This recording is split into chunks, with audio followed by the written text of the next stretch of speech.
Ayan. Pagkatapos po nito, tatalian po natin itong pinakadulo ng cord. Yung parang sa ulo. Tatalian po natin siya para maging stable ang cord na nasa elastic band. So magpuputo lang po tayo ng isang cord, mga 12 inches, 15 inches, pang tali lang.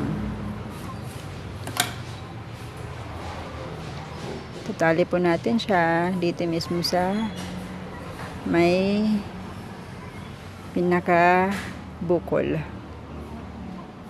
ng cord or pinaka ulo.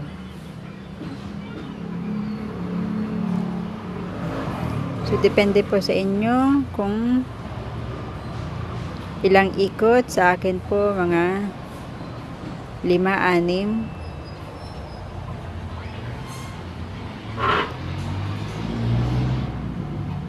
Siguraduhin po na mahigpit ang pagkakaikot-ikot ng tali.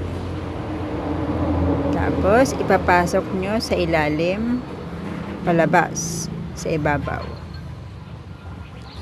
Yan. At saka, ninyo ihilahin yung pinasobran yung cord sa taas.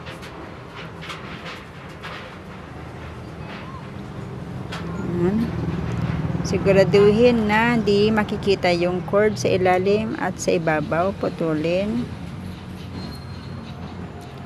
Pati yung nasa ilalim, puputulan na po natin.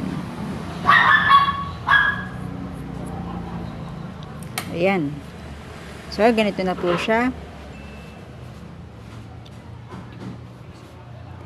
Pwede nyong hilahin pag may mga medyo maluwag-luwag sa taas. So, yan. Ganito na po siya.